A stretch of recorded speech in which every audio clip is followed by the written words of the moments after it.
He went down on one knee, tears in his eyes, the city skyline glowing behind him like a witness to our fairy tale.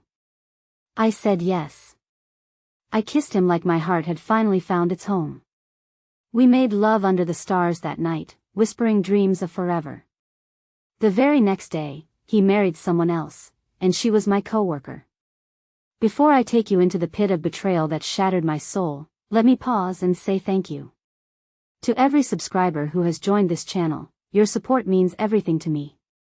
To all the new and returning viewers who are yet to subscribe, I truly appreciate you for coming back again and again. I cannot wait for you to hit that subscribe button. It is the fuel that keeps this channel alive and thriving. Please do not forget to share your thoughts and feelings in the comments as the story unfolds. Your engagement turns this space into a powerful community, and I am here for every word you share. Now, let me take you back to last Friday. The night I thought I became somebody's forever. My name is Rachel Carter. I am a 33-year-old interior designer living in Chicago. I have always been the soft type, the one who trusted too easily, forgave too quickly, and believed in love like it was some kind of magic that would never turn dark. I never thought I would become that woman, the one who fell for a lie that wore a tuxedo and had a diamond ring. Daniel King was everything I had prayed for. At least, I thought he was. He was 35, successful, articulate, and always smelled like clean wood and ambition. We met at an open house I was staging for a new development. He walked in wearing a navy suit and a smirk that knew too much. We dated for 2 years. 2 years of holidays, birthdays, whispered "I love yous," and promises that felt like oxygen. I introduced him to my family. I rearranged my schedule for his meetings. I supported him through his startup chaos. And when my mother was hospitalized for 3 weeks, he brought her flowers and told her, "I am going to marry your daughter one day." That Friday started like a dream dipped in champagne. Daniel told me to take the day off work. He arranged for a driver to pick me up around 6 p.m. I assumed it was just another fancy dinner date. I wore my best black dress, the one that hugged my curves and made me feel like I was worth every compliment. The driver dropped me at the Edgewater rooftop. I remember the breeze. I remember the candles. I remember the way the fairy lights danced around the pergola like they were trying to keep a secret. And I remember Daniel, nervous, soft, and shaking a little as he dropped to one knee. "Rachel Carter, you are everything I never knew I needed. Will you marry me?" I cried. I said yes. I leaped into his arms and held him like the future was finally mine. We stayed in a hotel that night. A penthouse suite overlooking Lake Michigan. He made love to me like we were sealing a sacred vow. We talked about venues. We joked about our wedding hashtag. I even called my sister that night to share the news. By morning, he was different. He woke up early and said he needed to run a quick errand. No breakfast in bed. No cuddles. Just a distracted kiss and the sound of the hotel door clicking shut. I assumed he was tired. Maybe he was overwhelmed. Maybe the proposal hit him harder than expected. I never imagined he was leaving to go get married. Not to me. To someone else. Hours passed. I texted him. No reply. I called twice. Straight to voicemail. I figured I would give him space. The day drifted by slowly, like a fog that refused to clear. I went home, still wearing the ring. I took a photo of it, planning to post it later once he had sent me the one he took of us at the rooftop. I remember scrolling on Instagram, just to kill time. I clicked through stories, mindlessly tapping, until my thumb froze on a familiar face. Chelsea Monroe. Her story showed a wedding arch. A bouquet. A man in a suit facing the crowd. The next story made my stomach cave in. Daniel. Standing under the arch smiling. Wearing the exact suit he wore the night before when he proposed to me. The caption read, "Introducing Mr. and Mrs. King Ring Wedding hashtag Forever Begins." I could not breathe. My lungs turned into cement. My heart dropped so hard I thought I heard it crash on my bedroom floor. I played the story again. Then again. Then again. It was not a mistake. It was not a prank. It was real. He had proposed to me Friday night, and married someone else on Saturday. I do not remember dropping my phone, but I must have, because I heard the screen crack as it hit the floor. Chelsea Monroe. My coworker. The woman I shared lunch breaks with. The woman who once cried to me about her toxic ex. The woman who hugged me on my birthday and said I deserved a love that would never betray me. And she married my fiancé. No, not my fiancé. My fraud. The man who made me think I was his one and only had been loving both of us. And she had known. She had known the whole time. She had smiled in my face, called me girl, and asked me about Daniel like she was just being polite. I sat on the edge of my bed and stared at the ring on my finger. Was this a joke? Was I the joke? I called him. Again. And again. Nothing.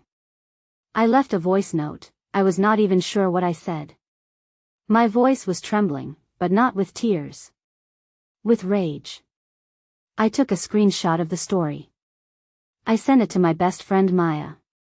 She called immediately. What the hell, Rachel? Is this real? Did he seriously? Yes. He did. And he did it without shame. By evening, I had removed the ring and dropped it in the toilet. I did not flush it. I wanted to see it drown. Maya came over.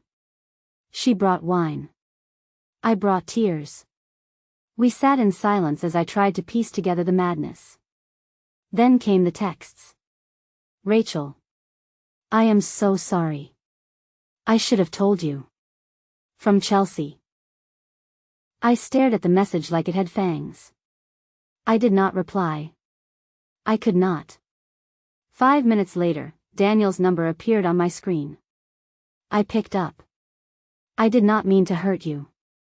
He sounded calm. Like he was explaining why he had parked in the wrong spot, not why he had proposed to one woman and married another in 24 hours. Do not call me again, I said. And I meant it. For that night. But I was far from done. Because what happened next would reveal that this betrayal was only the surface. There was more. So much more. And I was about to unravel it all, thread by ugly thread. The days that followed were a blur of rage, confusion, and a silence that screamed louder than any argument I had ever had. I stayed in bed the entire weekend. The curtains stayed shut. My phone stayed off. My heart stayed shattered. There was no explanation that could make any of this make sense. Not logically. Not emotionally. Not spiritually. Daniel King had not just betrayed me. He had used me. Lied to me. Slept with me on the eve of his wedding to another woman. And that woman, Chelsea Monroe, had eaten lunch beside me every weekday for the past year, watching me love him openly, watching me plan holidays and talk about engagement rings. I felt sick. By Monday, the story had already made its rounds across our office. My workplace had always been professional, quiet, and politically correct. But now, every whisper behind a closed door felt like a dagger in my back. Chelsea did not return to work that day, or the next. But I did. I showed up. Red-eyed. Barefaced. My spine stiffened by humiliation. People stared. No one said anything. But the silence was its own brand of cruelty. My boss, Brenda, called me into her office. She offered me a mental health break. I declined. I needed to work. I needed to stay busy, to pretend that everything was normal even when nothing was. The nights were the worst. The memories of the proposal would replay in my mind like a cruel joke. I remembered how Daniel kissed my palm, how he whispered that I was his future. How he cried. He cried. I wanted to believe that he meant it in that moment, but how could he?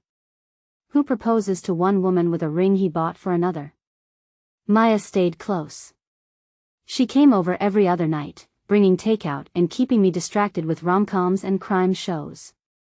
But I knew she was worried about me. I had stopped eating. I had lost 8 pounds in a week. I barely slept. Then came the confrontation. It was a Friday, 1 week to the day since the rooftop proposal. I walked into Kingstone Realty Group, Daniel's company. Not because I wanted closure. Not because I thought I would find answers. But because I needed to see him. To look him in the face and ask, "What kind of monster are you?" I waited in the lobby. His assistant, a sweet girl named Kara, looked at me with wide eyes and shaky lips. She knew. After 15 minutes, Daniel stepped out of the elevator. He froze when he saw me. I stood. 5 minutes, I said. He hesitated, then nodded toward a conference room. We sat across from each other. The room was cold. Sterile. The air between us was sharp with tension. "You lied," I said calmly. "You proposed to me and married her. You let me plan a life with you while you were planning a wedding with someone else." He stared at the table.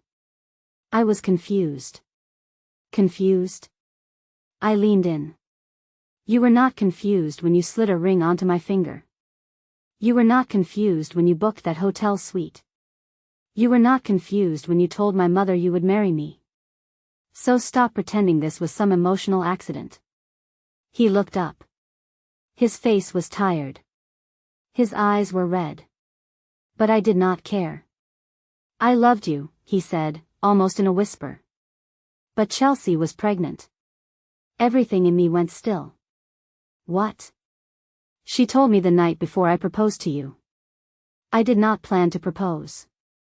I was going to break up with you. But I panicked. I could not lose you. I thought maybe you would win." I could not believe what I was hearing. "So you proposed to me, as a strategy? A backup? Insurance in case her pregnancy was a lie?" He did not answer. The silence told me everything. I walked out of that office a different woman. I was not just heartbroken, I was insulted. I had been reduced to a fallback plan. An emotional placeholder. He wanted both of us. And when Chelsea played her trump card, I was discarded. That night, I threw everything he ever gave me into a dumpster. Sweatshirts. Cards. The framed photo of us in Aspen. Even the candle he had made with our initials. I took back my power, one trash bag at a time. 3 days later, a package arrived at my apartment. No return label. Inside. A manila envelope. A stack of printed photos. A small Ziploc bag. A folded piece of paper. I opened the note first. "You deserve to know who she really is. Protect yourself. A friend." I flipped through the photos. Chelsea. Drunk. Grinding on a man that was not Daniel. Sitting on his lap in what looked like a hotel room. In one photo, she was kissing him. Passionately. There were date stamps. All taken just 3 weeks before the wedding. I opened the Ziploc bag. Inside, a pregnancy test, with 2 faded pink lines. But the test was used, old, and had another woman's name scribbled on the back in marker, Kayla M. Chelsea had faked her pregnancy. I sat on my couch, the pieces clicking together like a cursed puzzle. She had lied to trap Daniel.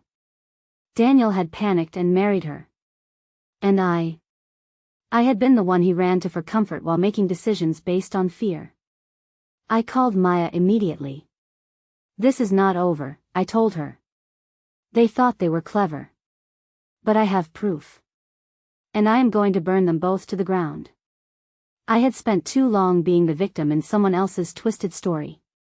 Now, I was going to write my own ending. One that tasted like justice. One that hurt just enough to leave a scar. Because I had nothing left to lose, and all the truth in my hands. Revenge is not always a scream in the night. Sometimes, it is the silent preparation of war, lipstick, pearls, and a plan so sharp it cuts before it lands. I had spent the past 2 weeks grieving a man who never existed and mourning a future that had been nothing more than an illusion. Now, I was done crying. I had in my hands the very tools I needed to end the game Daniel and Chelsea thought they had won. Photos. Lies. Proof. And more importantly, knowledge. I knew who they were. But they had no idea who I was becoming. I was no longer the woman begging for an explanation. I was the storm coming to their doorstep. The gala. Kingstone Realty was hosting its annual black tie gala downtown, a night of polished glass, political handshakes, and media cameras. It was Daniel's biggest night. And he would be there. With Chelsea. Public. Official. Triumphant. Perfect. I called Maya. I told her my plan. She tried to warn me not to go too far. Do not let this destroy you, Rachel, she said softly. He is not worth your soul. I looked in the mirror as I zipped up the back of my red velvet dress. The slit ran high, my heels were sharp, and my silence was loaded. He took everything I believed in, I whispered. So I am going to take his name. When I walked into that ballroom, heads turned. I was no longer invisible. I was radiant. Dangerous. Every inch of me screamed, she is not broken. She is about to break you. Daniel saw me before Chelsea did. His face went pale, then flushed. He blinked fast like I was a ghost. I smiled. I walked over slowly, glass of champagne in hand, and leaned close enough for only him to hear. Smile, Daniel. You are about to make the news. Chelsea turned and spotted me. She looked me up and down, and for a moment, I saw fear flicker across her mascaraed face. She was not ready. She should have been. The public reveal. I had emailed a secure folder to the press that morning, complete with time-stamped photos of Chelsea cheating. A scanned copy of the fake pregnancy test with Kayla M. written across the back. A voice recording of Daniel's admission about being confused and pressured. Screenshots of the wedding announcement and my proposal pictures from the rooftop. I had also included a short letter to a well-known real estate blog under my real name. It read, "You cannot build a successful empire on lies and expect the roof not to cave in. Ask Daniel King. He proposed to me on Friday, then married my coworker on Saturday, after she faked a pregnancy to force him into it. I am not writing for revenge. I am writing for every woman who was played, humiliated, and cast aside. Let this be the last time a man gets to rewrite the story while the woman suffers in silence." Signed, Rachel Carter. I timed the publication for 7:15 p.m. The gala started at 7 o'clock. By 7:20, every phone in that ballroom started buzzing. The whispers began. People pulled out their phones. Eyes darted toward us. Daniel stepped aside, yanked out his phone, and read the headline aloud. Real estate CEO marries mistress after proposing to employee 24 hours earlier, affair, fake pregnancy, and photos leak. Chelsea's mouth fell open. She tried to grab his arm. He jerked away. The breakdown. The fallout was instant. Daniel's business partners cornered him, demanding answers. Investors began pulling out on the spot. One even spat at the floor in front of him. Chelsea ran to the bathroom. I followed. She was hunched over the sink, yanking at her earrings. "You, evil, B*TCH, she gasped. I stood tall behind her reflection. No. I am just the woman who believed in love while you were screwing your way into a marriage you knew would collapse. You do not get it, she hissed. I never wanted to marry him. I just did not want you to have him." Her words were a slap. So that was it. It had never been about Daniel. It was about me. About competing with a woman who never knew there was a game being played. You win, I whispered. You married him. But now? You both get to rot together. And with that, I turned and left her alone in the stall she deserved. The unexpected twist.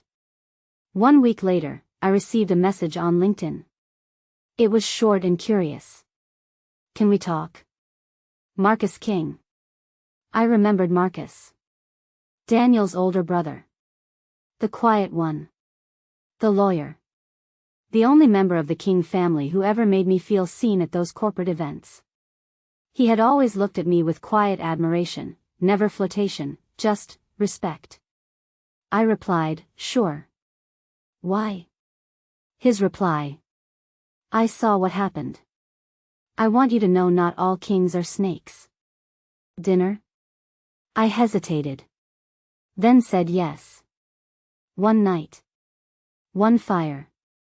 Dinner with Marcus felt like oxygen after years of breathing smoke. He listened. He apologized for his brother. He asked about my dreams, my career, my heart. He kissed me that night, soft, sure, and nothing like Daniel ever had. We did not plan to sleep together. But we did. Once. Passionate. Slow. A whisper of redemption in the ruins of everything I had lost. I did not regret it. I woke up in his bed feeling whole, not hollow. The ending. Daniel was forced to step down as CEO. His reputation was torched. Chelsea was sued by another ex for fraud. Kayla M. was real. And angry. The fake test was just the beginning. Me? I left that job. I started my own interior design studio. My story went viral. Clients poured in. Women wrote to me from around the world, sharing their betrayal stories. Telling me I gave them courage. Sometimes, healing does not look like forgiveness. Sometimes, it looks like letting the fire burn everything down, so you can finally see the sky again. I never spoke to Daniel again. Not once. As for Marcus, that is still unfolding. But this time, I am not chasing rings. I am chasing peace.